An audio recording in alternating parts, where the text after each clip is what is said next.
अस्सलाम वालेकुम स्टूडेंट्स, उम्मीद करती हूँ आप सब लोग खैरियत से होंगे। आज का हमारा जो टॉपिक है वो है सब spaces.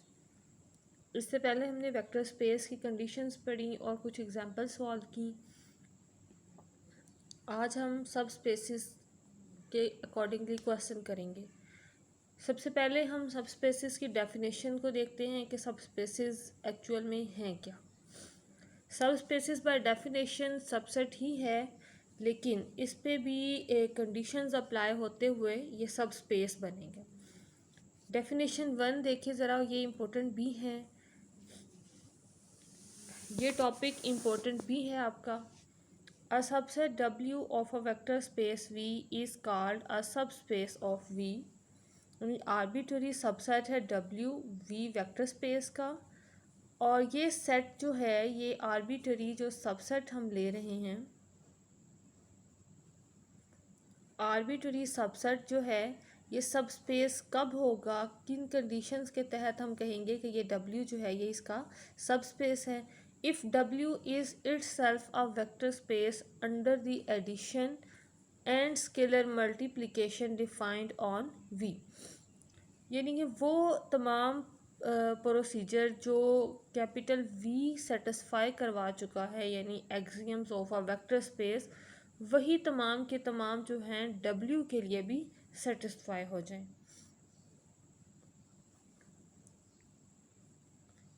In general, to show that a non-empty set W with two operations is a vector space, one must verify 10 vector space axioms. Clear? यानी कि सेम हमारे पास वही 10 एक्सियम्स जो हैं वो W के भी टू ऑपरेशंस की बात इसलिए की जा रही है कि हमारे पास स्टार्टिंग में हमें एडिशन भी गिवन होती है और स्केलर मल्टीप्लिकेशन भी, तो ये इन टू ऑपरेशंस की बात यहाँ पर हो रही है। If W is a subspace of a non-vector space V, then certain axioms need not to be verified because they are inherited. Certain variables या सर्टन एक्सियम्स का मतलब ये है हमारे पास, जो हमारे पास प्रॉपर्टी 1 to प्रॉपर्टी 5 हैं। Clear? For example, it is not necessary to verify that commutativity hold because it holds for all vectors in V including those in W। ये हमारे पास क्योंकि V ऑलरेडी सेटिस्फाई कर चुका है, तो W के elements भी क्लियरली ये सेटिस्फाई ज़रूर करेंगे। On the other hand, it is necessary to verify that W is close under addition. Close under addition means axiom 1, U plus V is the element of V. Close under addition and scalar multiplication. Scalar multiplication mean Ku is the element of V। यानी ये हमारे पास जो property आती है ना, Ku is the element of V, ये close property है multiplication की।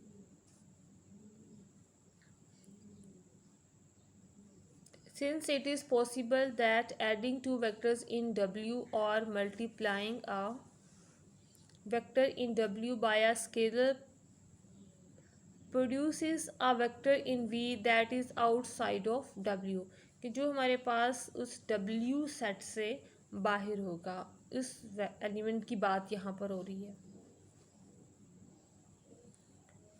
Axioms that are not inherited by W are, यानी कि अगर हम किसी को वेक्टर स्पेस से किसी आर्बिट्ररी किसी सबसेट को चेक करना चाह रहे हैं कि ये सब स्पेस है या नहीं, तो एक्सियम 1 हमारे पास क्या होगा, कुलैयर प्रॉपर्टी हम चेक करेंगे, closure property of W under addition.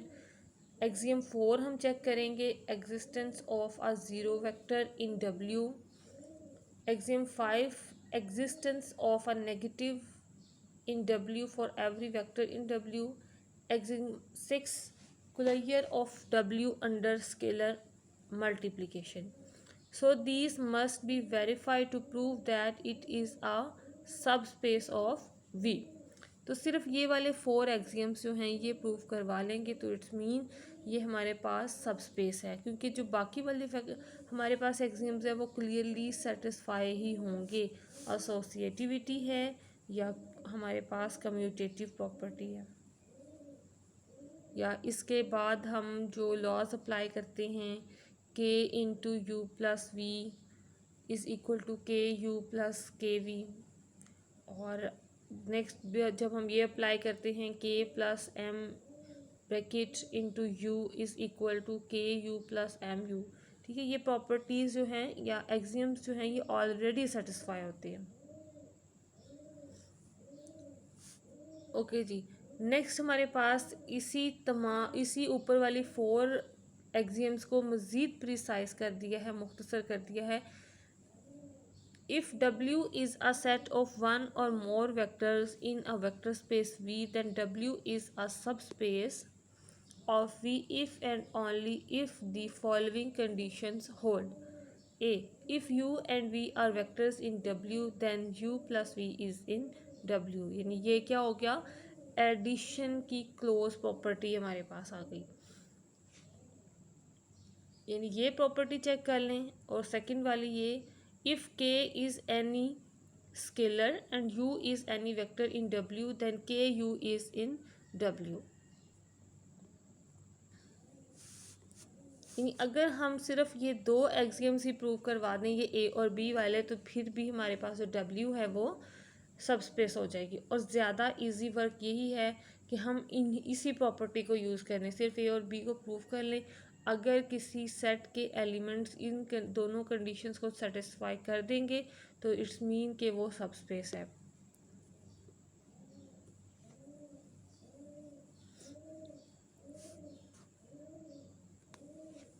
नीचे हमारे पास इसी डेफिनेशन का प्रूफ भी अवेलेबल है। इफ़ एंड ओनली इफ़ में बात हुई है तो हम इसको दोनों तरह से प्रूफ करेंगे। एक दफ़ा हम सपोज करेंगे कि ये सबस्पेस है और फिर हम सबस्पेस की डेफिनेशन से प्रूफ करेंगे कि ए और बी होल्ड करते हैं। सेकेंडली हम इससे कन्वर्स वर्क करेंगे। ए और बी कंडीशन को हम क्लियर करेंगे, सेटिस्फाई समझेंगे, सपोज कर लेंगे कि ये सेटिस्फाई हो रही हैं और फिर इन दोनों कंडीशंस को लेके ये प्रूफ करवाएंगे कि ये एक्सियम्स भी बनाती हैं सारे के सारे। यही दोनों जो ए और बी वाली हमारे पास एक्सियम हैं, ये टोटल 10 एक्सियम्स जो हैं वो सॉल्व करती हैं। इस क्लियर, ये हमने प्रूफ करना। तो देखिए ज़रा प्रूफ में आए, इफ़ W इज़ अ सब space of V then all the vector space axioms hold in W। ये लेट कर रहे हैं कि W सब स्पेस है, तो ओबियसली जो 10 एक्सियम्स हैं वो सेटिस्फाई हैं इसके लिए, इंक्लूडिंग एक्सियम 1 and 6।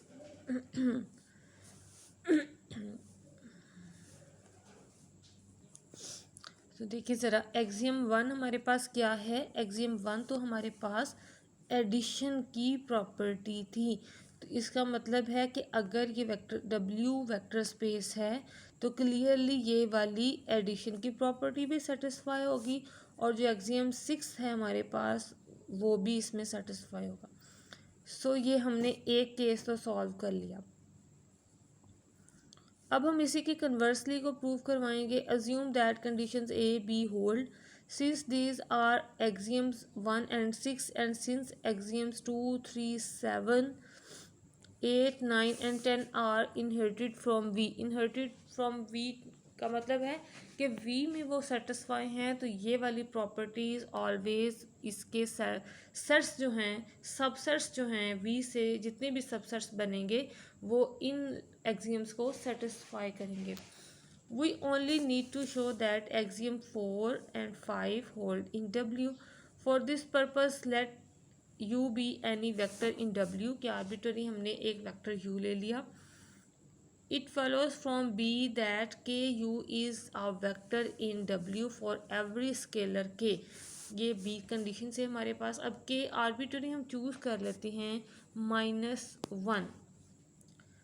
K की वैल्यू एक साइड पे यूज़ कर ली 0 और एक साइड पे -1 यूज़ कर रहे हैं हम टू फाइंड नेगेटिव, और 0 से मल्टीप्लाई करवा रहे हैं हम U को to find null vector, zero vector, क्योंकि हम ये प्रूफ करवाना चाह रहे हैं कि इसमें W में ज़ीरो वेक्टर भी अवेलेबल है और हर एलिमेंट का नेगेटिव वेक्टर भी अवेलेबल है। तो इसके लिए k को इक्वल टू 0 कहा। तो इस कंडीशन के तहत क्या हुआ यहाँ से, क्योंकि k u is the element of w, ये b प्रॉपर्टी है, तो अगर k की जगह पर 0 होगा तो किसी b वेक्टर को अगर हम 0 से मल्टीप्लाई करेंगे तो वो बन जाएगा 0 वेक्टर। सो ये w में कंटेन कर गया। दूसरी साइड पर नेगेटिव अगर हमने इसमें शामिल करवाना है तो हम इसी एक्सियम को लेंगे और k की जगह पर -1 आ गया, तो -1 को जब u से मल्टीप्लाई करवाएंगे तो फिर भी ये हमारे पास W में चला जाएगा। तो इसका मतलब है हर पॉजिटिव एलिमेंट के लिए नेगेटिव भी इसमें मौजूद है। तो ये हमारे पास हमारा प्रूफ भी आ गया।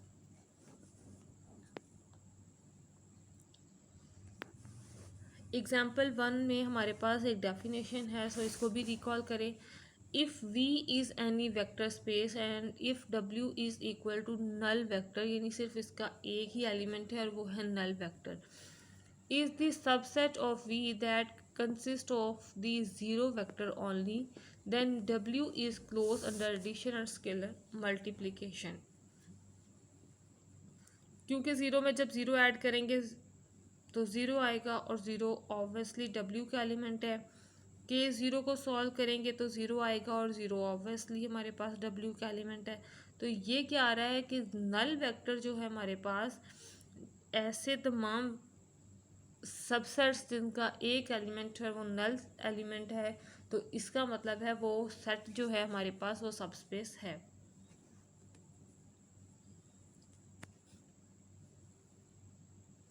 Lines through the origin are subspaces of R2 and of R3।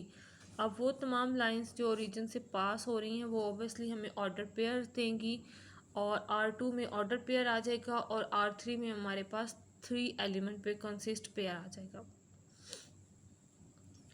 तो ये भी क्या होंगे हमारे पास वेक्टर स्पेस है, क्योंकि R2 को आपने एक प्रीवियस एक्सरसाइज में चेक किया, आपकी जो R2 है वो हमारे पास वेक्टर स्पेस है। तो क्लियरली ये लाइंस थ्रू दी ओरिजिन जो होंगी ये उसकी सब कलेक्शन है, उससे कुछ एलिमेंट्स को कलेक्ट किया हुआ है इसमें, तो ओब्वियसली ये भी हमारे पास सब स्पेस बनाएगी। इसी तरह R3 के जो एलिमेंट्स बनेंगे वो भी हमारे पास सब स्पेस बनाएंगे। Planes through the origin are subspaces of R3. If U and V are vectors in a plane W through the origin of R3, then it is evident geometrically that U plus V and KU lie in the same plane W, कि ये एक ही plane पर लाई करने चाहिए, क्योंकि एक ही plane के हमने ये सब एलिमेंट्स लिए हैं, सबसेट लिया है, तो ये हमारे पास एक ही प्लेन पर लाई करने चाहिए फॉर एनी स्केलर के कोई भी कांस्टेंट हो सकता है हमारे पास, लेकिन ये रहने एक ही प्लेन पे चाहिए। Thus W is close under addition and multiplication, और स्केलर मल्टीप्लिकेशन के लिहाज से भी ये क्लोज है। तो ये दो ही हमने एक्सियम प्रूफ करवा लिए, तो इसका मतलब है कि हमारा W जो है वो वेक्टर स्पेस है। तो clearly plane through the origin are subspaces of R3। ये जस्ट आपको एग्जांपल्स दे रहे हैं कि आपको कुछ एग्जांपल अगर आप डेफिनेशन के साथ लिखना चाहें तो आप इनको हाईलाइटेडली वहाँ पे लिख सकते हो।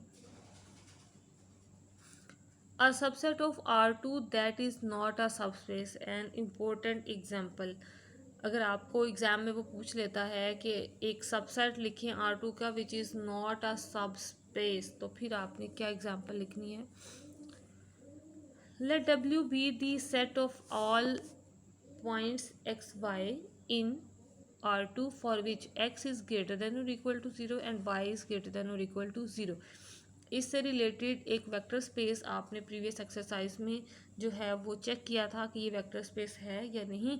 तो क्योंकि हमारे R2 में उस वाले क्वेश्चन में भी तमाम जो थे एलिमेंट्स वो ग्रेटर देन 0 थे, तो नेगेटिव एलिमेंट नहीं मिल रहा था हमें वहाँ पे, तो इसलिए कि एक्सियम सेटिस्फाई नहीं होने की वजह से वो हमारे पास वेक्टर स्पेस भी नहीं बना था। सेम कंडीशन अब यहाँ पे भी है। This set is not a subspace of R2 because it is not closed under scalar multiplication।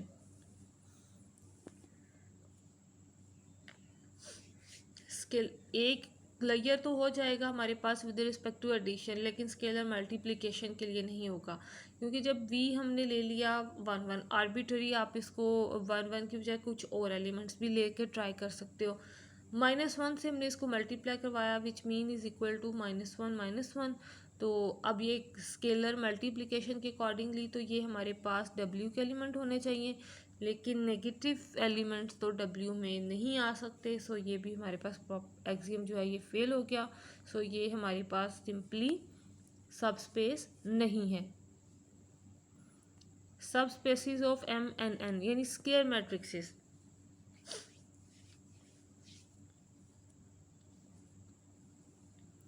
sum of two symmetric matrices is symmetric and that a scalar multiple of a symmetric matrix is symmetric।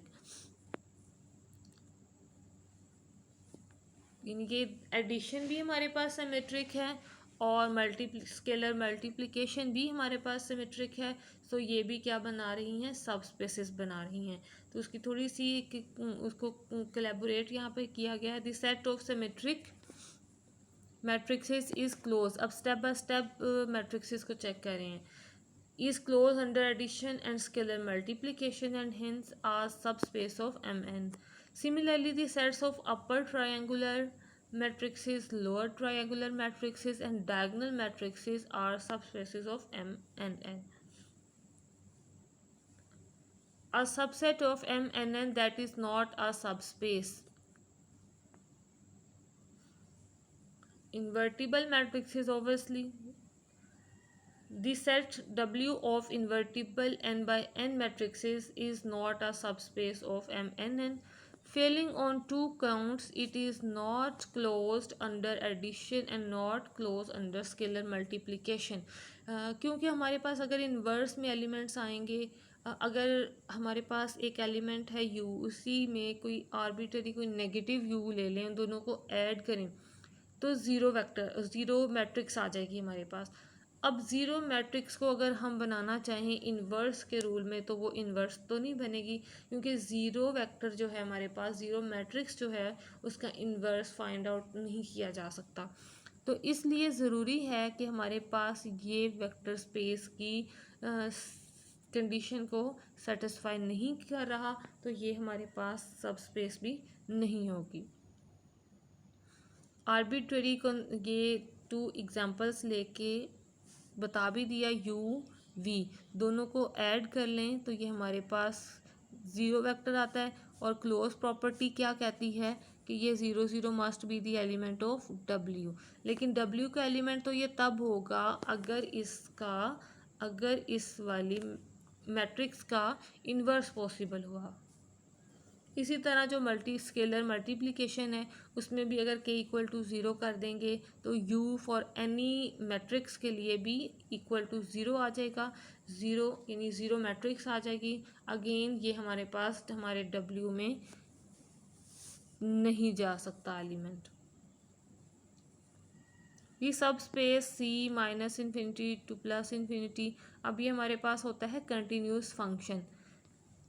तो continuous function का अगर हम subset लें तो वो भी continuous ही होता है।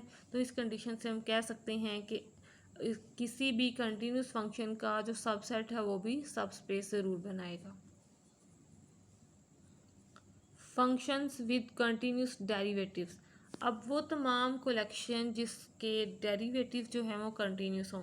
A function with a continuous derivative is said to be continuously differentiable. There is a theorem in calculus which states that the sum of two continuous differentiable functions is continuously differentiable and that a constant times a continuously differentiable function continuously differentiable। यानी कि अगर मेरे पास एक function f है, वो derivative उसका possible है, continuous derivative possible है, और दूसरा फंक्शन मेरे पास g है जिसका कंटिन्यूस डेरिवेटिव पॉसिबल है, तो दोनों की जो एडिशन होगी वो भी मेरे पास कंटिन्यूस डिफरेंशिएबल होगी। इसी तरह अगर ये दोनों कंडीशन, दोनों एलिमेंट्स जो हैं, दोनों फंक्शंस जो हैं ये मेरे पास डिफरेंशिएबल हैं, तो किसी के स्केलर के लिए हम इन दोनों को मल्टीप्लाई करवा लें किसी स्केलर को इन दोनों में से किसी भी फंक्शन से, तो ऑब्वियसली फिर भी ये हमारे पास रहेगा डिफरेंशिएबल, कंटिन्यूसली डिफरेंशिएबल। ठीक है, तो ये भी हमारे पास कंडीशन सेटिस्फाई कर रहा है। So continue subset of any continuous derivative function is also a subspace. Subspace of all polynomial. A polynomial is a function that can be expressed in the form. Obviously देखें किसी भी polynomial को हम check करेंगे तो वो close होगी, किसी भी polynomial को ऐड कर लें। क्लियर। अब इसके साथ में b not plus b one x up to so on b n, ये आर्बिट्री कोई मैं ले रही हूँ, अगर मैं इसमें ऐड करूँगी तब भी एक पोलिनोमियल बनेगी, वो भी इसी प्रॉपर्टी को सेटिस्फाई करेगी। तो इसका मतलब है एक कंडीशन सेटिस्फाई। अब अगर मैं इसी कंप्लीट अपने रिज़ल्ट को मल्टीप्लाई करवा लूँ के फॉर एनी नंबर, अगर मैं ज़ीरो से भी मल्टीप्लाई करवा दूँगी तो मेरे पास ज़ीरो पोलिनोमियल बन जाएगी।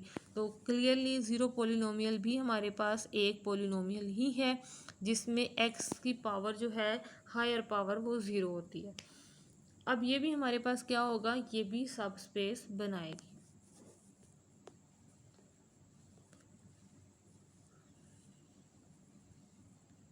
सब space of polynomials of degree less than और इक्वल टू वन एन यानी एन से लोअर वाले जो नंबर्स हैं उन तमाम के लिए भी ये हमारे पास सब स्पेस होगी। The degree of a polynomial is the highest power of the variable that occurs with a non zero coefficient if a n not equal to zero, यानी यही ऊपर वाला जो फार्मूला है जिसमें एक्स की एन लिखी हुई है, अगर ये वाली टर्म हमारे पास A N equal to zero होने की वजह से ये ज़ीरो हो गई तो ये लेस देन एन हमारे पास पॉलिनोमियल बन जाएगी।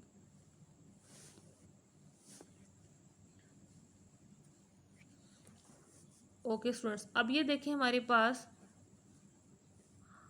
लेस देन एन के लिए हम सॉल्व करना चाह रहे हैं। It is then that polynomial has degree n. अब हमारे पास देखें, अगर हमारे पास एक रिज़ल्ट है जो ऊपर पोलिनोमियल लिखी हुई है वो डिग्री एन तभी है अगर हमारे पास ये term not equal to zero है। अगर ये टर्म इक्वल टू ज़ीरो हो गई तो इसका मतलब है हमारी पोलिनोमियल लेस देन और इक्वल टू एन रिज़ल्ट हमें दे रही है। अब ऐसी कलेक्शन हम करना चाह रहे हैं कि हमारी पोलिनोमियल में ऐसा सेट आ रहा है एलिमेंट्स का जिसकी कलेक्शन आती है ओनली क्वाड्रेटिक, यानी हायर डिग्री 2 है या हायर डिग्री 3 है, यानी क्यूबिक इक्वेशन है। तो ऐसी कंडीशन में हम किस तरह से सॉल्व कर सकते हैं कि ये हमारे पास इसका सलूशन है या नहीं। देखिए, हमारे पास क्लोज प्रॉपर्टी और स्केलर मल्टीप्लिकेशन प्रॉपर्टी सेटिस्फाई होनी चाहिए। तो देखिए, आर्बिट्ररी ये टू हमने एलिमेंट्स लिए, 1 + 2x + 3x² and 5 + 7x - 3x²। अगर कोई पोलिनोमियल है हमारे पास, यानी हमारे पास जो सेट है वो इस तरह का है कि उसमें तमाम एलिमेंट्स मौजूद हैं दैट हैविंग डिग्री 2,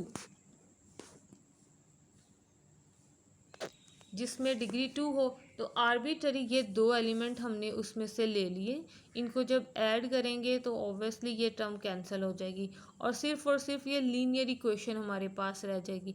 तो लीनियर इक्वेशन हमारी जो है वो बिल्कुल भी हमारी सेकंड ऑर्डर जो है उस पोलिनोमियल में के एलिमेंट्स में नहीं शामिल होगी। तो लिहाजा ये प्रॉपर्टी हमारी क्लोज एक्सियम को इसने फेल कर दिया, लिहाजा ये भी हमारे पास सेटिस्फाई नहीं हुई और सब स्पेस भी नहीं बनेगी।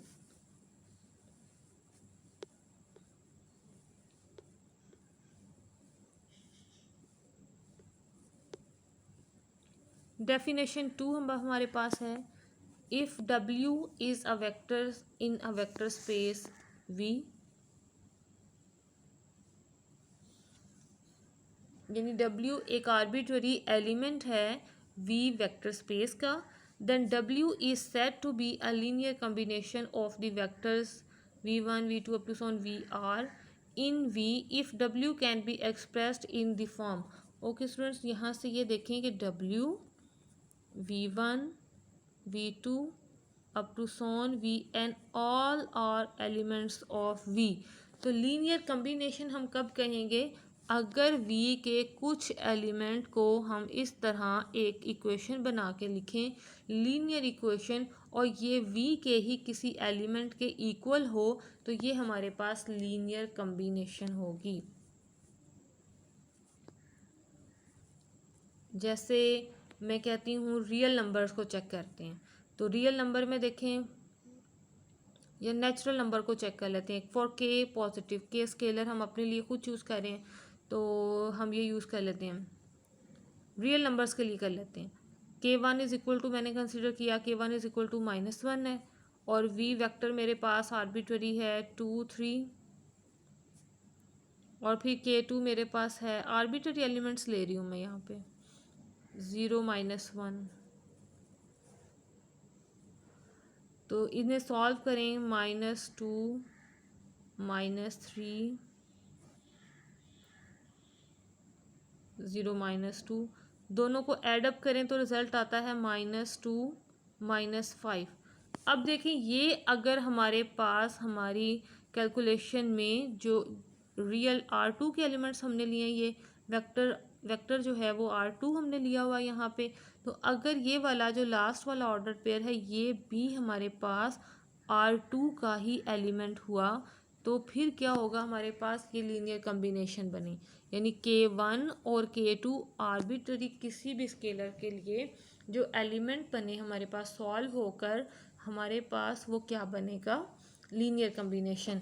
अब ये v1 ये v2, अब जिस तरह के नंबर्स हमें देंगे हम उसी तरह से इसको कैलकुलेट करेंगे। v1 v2 जितने v's की वैल्यूज़ हमारे पास गिवन होगी हम उसी को ऐसे चेक करेंगे।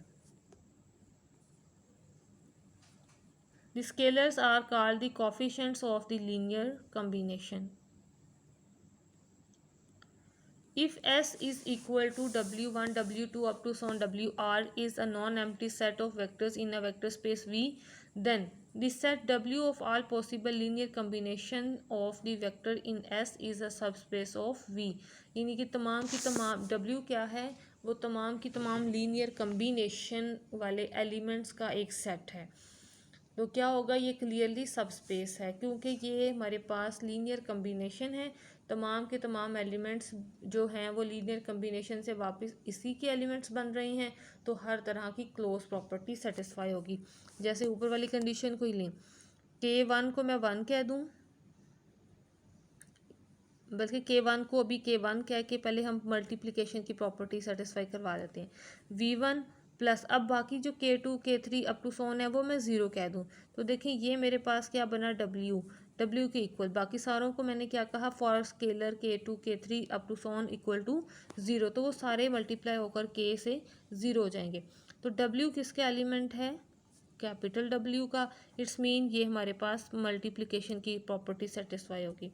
और इसी तरह for k1 and k2 is equal to 1, अगर मैं उन दोनों को 1 ले लूँ तो v1 प्लस v2 हो जाएगा, और दोनों की एडिशन प्रॉपर्टी किसके इक्वल होगी, 0 w के, और यहाँ पर जो k3 k4 up to Son result आना है वो मेरे पास सारा मल्टीप्लाई होकर 0 आ जाएगा।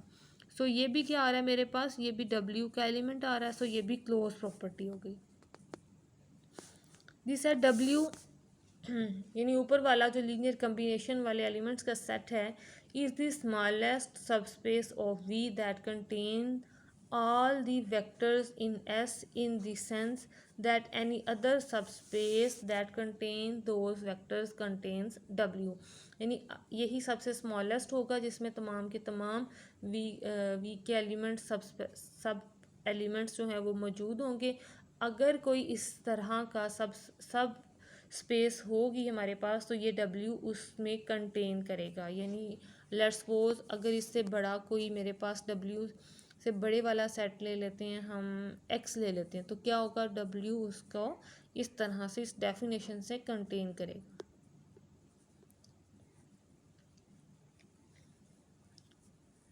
ये नीचे प्रूफ भी हमें दे दिया उसका, इसको भी स्टडी कर लीजिएगा, सिंपल ये एक्युलर प्रॉपर्टी है विद रिस्पेक्ट टू एडिशन, और इसके बाद इसी तरह से मल्टीप्लिकेशन की, और उसके बाद ये प्रूफ बी के लिए है कि अगर वही तमाम का तमाम हमारे पास है, let W prime be any subspace of V that contain all of the vectors in S. S क्या है हमारे पास? Collection of all linear combination. Since W prime is close under addition and scalar multiplication, it contains all linear combination of the vectors in S and hence contains W, और obviously ये W को भी contain करेगा। Definition 3 हमारे पास इस सब space of a vector space V that is formed from all possible linear combination of the vectors in a non-empty set S is called the span of S। ये हमारे पास span कहेंगे हम इसको, spanning। We say that the vectors in S span that subspace if S is equal to W1, ये arbitrary इसके elements हमने ले लिए, then we denote span as span of that element or span of S। इनके S में मौजूद अब तमाम जो एलिमेंट्स हैं वो एक दूसरे की स्पैनिंग से आती हैं, एक दूसरे की लीनियर कम्बिनेशन से आती हैं।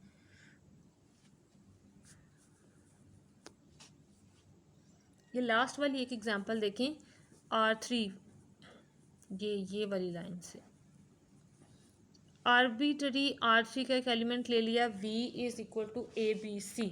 अब हम ऊपर वाले E1 E2 E up to so on EN के रिजल्ट्स को यहाँ पे यूज़ कर रहे हैं। A E1 plus B E2 plus C E3। तो देखिए स्टूडेंट्स, अगर हम इन सब को सॉल्व करेंगे तो हमारे पास ये किसके इक्वल आ रहा है? ABC, जिसे इन वेक्टर नोटेशन लिखेंगे तो I J K के साथ अब हम इसको लिखेंगे। तो ये भी क्या हमारे पास है? ये लीनियर कम्बिनेशन बनाई इसने।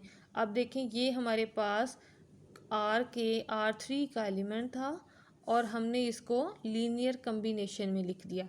तो अब क्या है? R3 के तमाम एलिमेंट्स इन एलिमेंट्स के साथ हम इस डेफिनेशन से लिख सकते हैं कि वो लीनियर कम्बिनेशन बनाते हैं।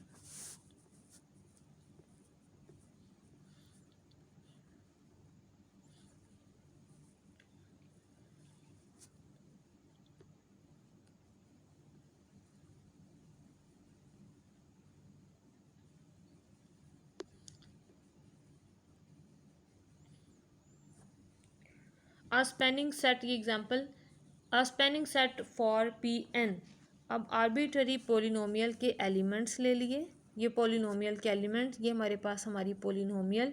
अब देखें ज़रा स्पैन किस तरह से करेंगे। अगर मेरे पास एक पोलिनोमियल है 1 प्लस, ये आर्बिट्ररी एग्जाम्पल है, 2x प्लस एक्स स्क्वायर। अगर ये आर्बिट्ररी मेरे पास एक पोलिनोमियल है, इसे मैं 2 से मल्टीप्लाई करवाऊँ,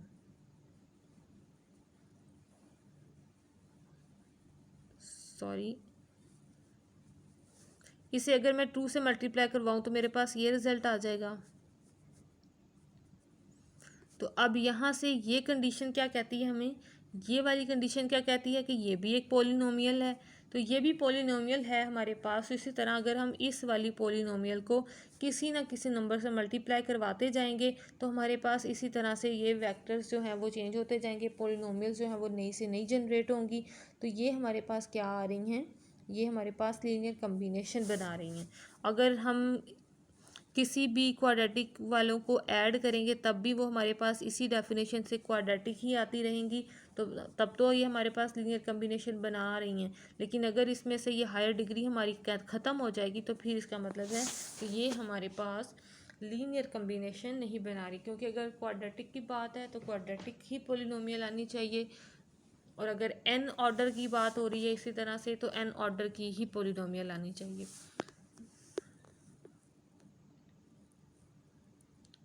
लीनियर कम्बिनेशन एग्जाम्पल 14, ये देखिए हमारे पास u और v आर्बिट्ररी हमें गिवन है और हमें नेक्स्ट कह रहे हैं show that w is a linear combination of u and v।